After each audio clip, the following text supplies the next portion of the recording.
여러분, 혹시 한밤중에 갑자기 발가락이 끊어질 듯한 통증 때문에 잠에서 깨신 적 있으신가요? 바람만 스쳐도 아프다는 그 통풍. 겪어보신 분들은 아실 겁니다. 정말 지옥 같은 고통이죠. 또 신장결석은 어떻습니까? 산통에 비견될 만큼 극심한 통증이라고 하잖아요. 이 두 가지 질환의 공통된 원인, 혹시 아시는지요? 바로 우리 몸속에 쌓인 요산이라는 물질 때문입니다. 요산이 너무 많이 쌓이면 마치 유리 조각처럼 날카로운 바늘 결정체가 되어서 관절과 신장을 콕콕 찌릅니다. 안 아플 수가 없는 거죠. 그동안 독한 약만 드시느라 속도 쓰리고 부작용도 걱정되셨을 겁니다. 오늘은 약 없이도 우리가 매일 먹는 음식으로 자연스럽게 요산을 관리할 수 있는 방법을 알려드리겠습니다. 모두 과학적으로 입증된 음식들이니까 끝까지 들어보시면 오늘부터 바로 실천하실 수 있습니다. 본격적으로 음식 이야기를 하기 전에 요산이 정확히 뭔지 한 가지만 쉽게 짚어드리겠습니다. 요산은 우리가 먹은 음식 중에 퓨린이라는 성분이 몸속에서 분해되면서 생기는 찌꺼기입니다. 보통은 소변으로 잘 배출되어야 하는데요.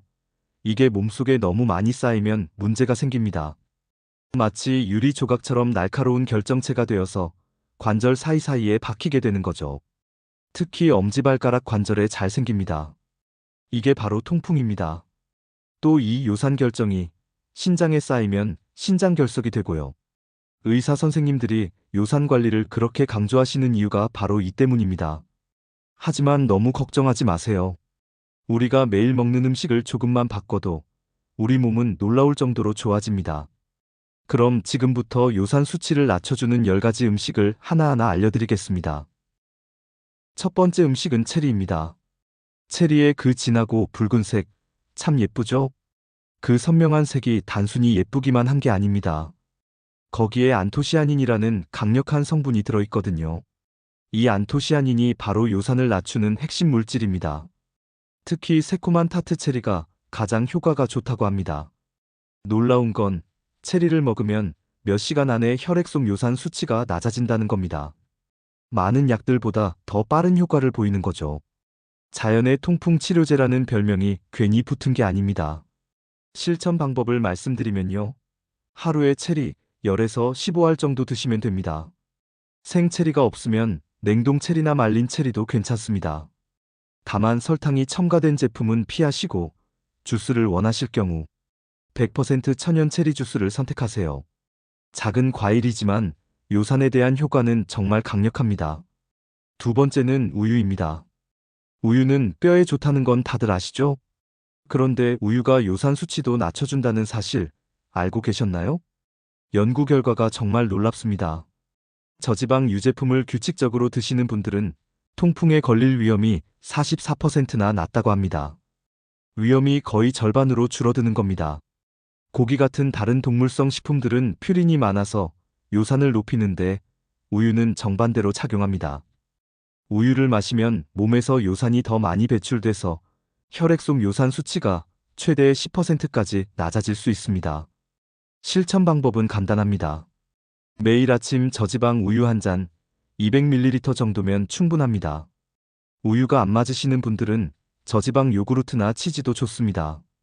다만 일반 우유보다 저지방 제품을 선택하는 게 중요합니다. 아침 식탁 위에 우유 한 잔이 통풍 통증을 예방하는 강력한 무기가 되는 겁니다. 세 번째는 커피 좋아하시는 분들께 정말 반가운 소식입니다. 바로 커피와 차입니다. 아침에 마시는 커피가 단순히 졸음을 쫓는 것뿐만 아니라 요산 수치도 관리해준다니 놀랍지 않으신가요? 차와 커피에는 천연식물 성분이 들어있어서 몸속에서 요산이 만들어지는 과정을 방해합니다. 그래서 요산 수치가 자연스럽게 낮아지는 거죠. 얼마나 효과적이냐고요? 대규모 연구 결과를 보면요. 커피를 규칙적으로 마시는 사람들이 안 마시는 사람들보다 통풍 발생률이 절반 이하라고 합니다. 절반 이하, 정말 대단하죠? 차도 마찬가지입니다. 홍차는 요산 수치를 약 8.5% 낮춰주고요. 녹차에는 요산 배출을 돕는 성분이 풍부합니다. 실천 방법을 말씀드리면 하루 2잔에서 3잔 정도가 적당합니다. 다만 설탕이나 프림은 최대한 적게 넣으시고 블랙커피나 녹차를 추천드립니다. 저녁 늦게 마시면 잠이 안 올 수 있으니 오후 3시 이전에 드시는 게 좋습니다. 매일 마시는 커피 한 잔, 차 한 잔이 조용히 요산과 싸워주고 있는 겁니다. 네 번째는 과당이 적고 비타민C가 풍부한 과일입니다. 과일은 다 건강에 좋은 거 아니냐고 생각하실 수 있는데요. 사실 요산 관리에서는 과일 선택이 아주 중요합니다. 왜냐하면 과당이 많은 과일은 오히려 요산을 높이기 때문입니다. 그래서 과당은 적으면서 비타민C가 풍부한 과일을 골라야 합니다. 비타민C는 신장에서 요산과 경쟁하면서 요산이 몸 밖으로 더 많이 배출되게 만듭니다. 실제로 대규모 연구에서 비타민C를 꾸준히 드신 분들은 통풍 발생이 12%나 줄었다고 합니다. 그럼 어떤 과일이 좋을까요? 좋은 과일은 딸기, 블루베리, 라즈베리 같은 베리류, 그리고 귤, 오렌지, 자몽 같은 감귤류, 체리, 키위입니다. 반대로 조심해야 할 과일은 망고, 포도, 말린 과일입니다. 과당이 너무 많거든요. 특히 과일 주스는 정말 조심하셔야 합니다. 섬유질은 없고 농축된 과당만 잔뜩 들어있어서 요산을 확 높입니다. 실천 방법은 이렇습니다. 아침 식사에 귤 2개 또는 점심 후 간식으로 딸기 한 줌이면 충분합니다. 과일은 주스로 갈아 드시지 마시고 꼭 통째로 드세요. 섬유질이 중요하니까요. 다섯 번째는 올리브유입니다. 요즘 건강 프로그램에서 지중해식 식단 이야기 많이 들으시죠? 그 핵심이 바로 올리브유입니다. 올리브유가 심장에 좋다는 건 다들 아시는데 요산 수치도 낮춰준다는 사실. 실제 연구 결과를 보면 엑스트라 버진 올리브유를 꾸준히 드시면 만성 신장 질환 환자들의 요산 수치가 낮아집니다. 얼마나 효과적이냐고요? 지중해식 식단을 잘 따르는 사람들은 안 따르는 사람들보다 요산 수치가 높을 위험이 70%나 낮습니다. 70%? 정말 놀라운 수치죠? 실천 방법은 간단합니다. 나물 무칠 때, 볶음 요리할 때 일반 식용유 대신 올리브유를 쓰세요. 샐러드에 뿌려서 드셔도 좋고요. 하루 한 술에서 2큰술 정도면 충분합니다. 그리고 엑스트라 버진 올리브유를 선택하세요. 가격이 좀 비싸더라도 효과가 확실히 다릅니다. 여섯 번째는 우리 전통의 보물, 발효식품입니다. 김치, 된장, 청국장, 요구르트. 우리가 평생 먹어온 음식들이죠. 이 발효식품들이 요산 관리에도 큰 도움이 된다는 사실 알고 계셨나요? 장에는 수조 개의 세균이 살고 있습니다. 이 중에 좋은 균, 그러니까 유익균이 많으면 퓨린이 요산으로 변하기 전에 장에서 미리 분해해버립니다. 그러면 몸에 요산이 덜 쌓이는 거죠. 여러 연구에서 프로바이오틱스, 즉 유산균이 요산 수치를 낮춘다는 게 입증됐습니다. 우리 조상들이 발효식품을 즐겨 먹은 게 다 이유가 있었던 겁니다. 실천 방법을 말씀드리면요. 매 끼니마다 발효식품을 한 가지씩 드시면 됩니다. 아침에 김치, 점심에 된장찌개, 저녁에 청국장 이렇게요. 요구르트도 좋습니다. 다만 설탕이 많이 든 제품보다는 플레인 요구르트를 선택하세요. 프로바이오틱스 보충제를 드셔도 좋습니다. 약국에서 유산균 달라고 하시면 됩니다. 작은 미생물들이 우리 몸속에서 조용히 요산과 싸워주고 있는 겁니다. 일곱 번째는 조금 낯선 이름인데요. 케르세틴이 풍부한 음식입니다. 케르세틴이라는 성분, 혹시 들어보신 적 있나요? 발음도 좀 어렵습니다. 하지만 이 성분이 요산 관리에 정말 강력한 물질로 주목받고 있답니다. 임상 연구에서 건강한 남성들이 4주 동안 케르세틴을 매일 복용했더니 요산 수치가 확 낮아졌다는 결과가 있습니다. 케르세틴은 이중 효과가 있습니다. 첫째, 요산이 만들어지는 걸 막아주고, 둘째, 이미 만들어진 요산은 몸 밖으로 배출시켜줍니다. 일석이조죠. 그럼 어떤 음식에 케르세틴이 많을까요? 우선 사과입니다. 이때 꼭 껍질째 드시는 게 중요하고요. 양파는 일반 양파보다 붉은 양파가 특히 더 좋습니다. 여기에 체리와 베리류, 포도와 감귤류도 꼽을 수 있고 시금치 같은 녹색 채소, 그리고 고추에도 풍부하게 들어있습니다. 특히 녹차에 케르세틴이 아주 풍부합니다. 실천 방법은 간단합니다. 매일 사과 한 개를 껍질째 드시고 양파는 거의 모든 요리에 넣을 수 있으니 많이 활용하세요. 그리고 하루 2잔에서 3잔 녹차 드시면 완벽합니다. 우리가 평소에 먹는 흔한 음식들에 이렇게 강력한 성분이 숨어 있었던 겁니다. 8번째는 견과류와 콩류입니다. 요즘 고기값도 비싸고 나이 들수록 고기가 소화도 잘 안 되시죠? 그렇다고 단백질을 안 드실 수는 없잖아요. 근육도 지켜야 하고요. 이럴 때 견과류와 콩이 정말 훌륭한 대안입니다.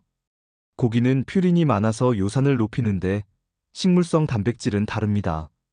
연구에 따르면 견과류를 꾸준히 먹으면 요산 수치가 높아질 위험이 25% 낮아집니다. 특히 아몬드가 효과가 좋습니다. 하루에 아몬드 8개에서 10알만 먹어도 요산 수치가 크게 낮아진다는 연구 결과가 있습니다. 콩도 마찬가지입니다.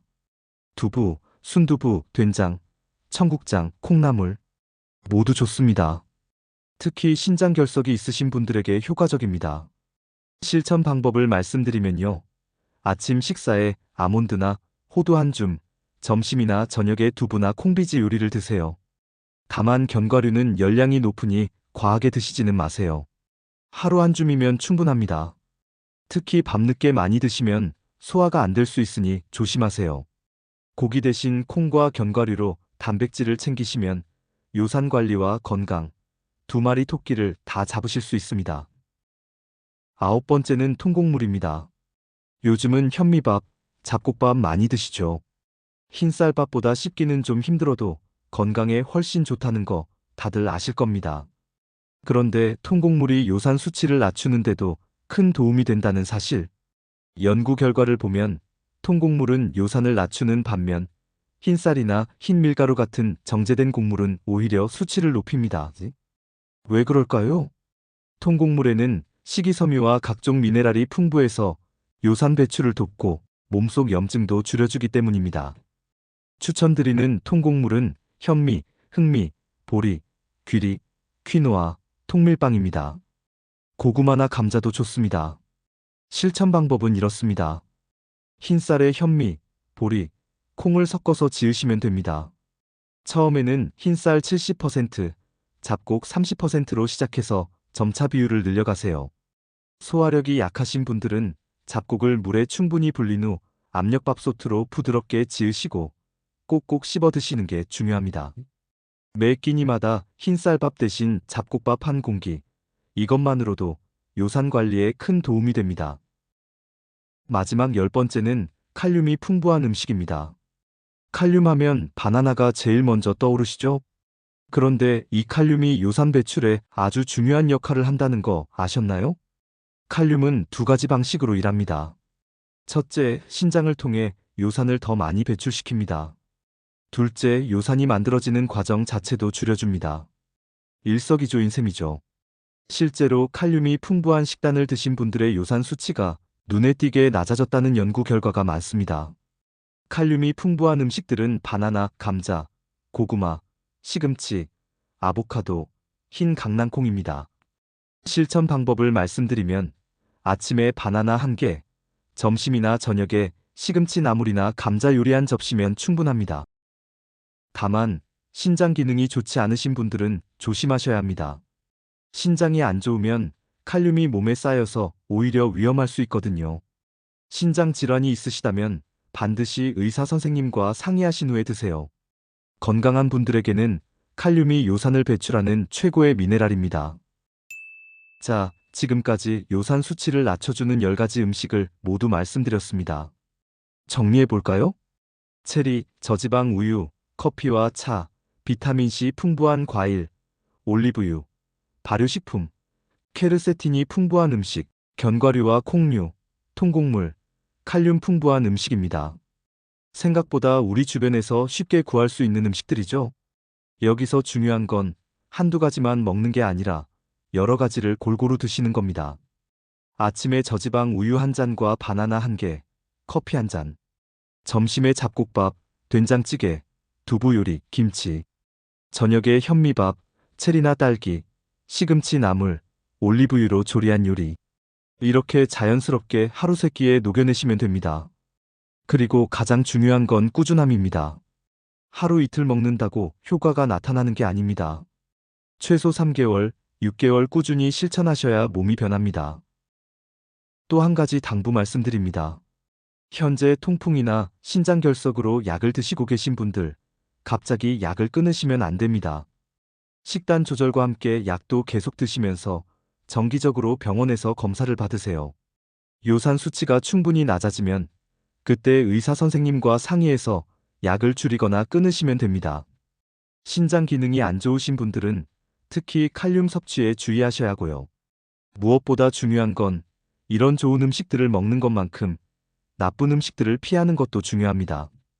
고기 내장, 새우, 조개, 맥주나 소주, 탄산음료, 과당이 많은 과일. 이런 건 최대한 줄이셔야 합니다. 여러분, 우리 몸은 우리가 먹는 음식으로 만들어집니다. 오늘부터 하나씩 천천히 실천해 보세요. 아침에 우유 한 잔 더 마시는 것부터, 간식으로 체리나 딸기 먹는 것부터 시작하시면 됩니다. 작은 변화가 모여서 큰 건강을 만듭니다. 통풍과 신장결석의 고통에서 벗어나 건강하고 행복한 하루하루 보내시길 진심으로 바랍니다. 끝까지 함께 해주셔서 감사드립니다. 오늘 준비한 내용은 여기까지입니다. 끝까지 시청해주셔서 감사합니다. 이번 영상이 도움이 되셨다면 구독과 좋아요, 알림 설정 꼭 부탁드립니다. 소중한 지인분들께도 이 영상을 공유해주시면 감사하겠습니다. 다음 영상에서 더 유익한 정보로 인사드리겠습니다. 행복하고 건강한 하루 되시기 바랍니다. 지금까지 50대 채널이었습니다.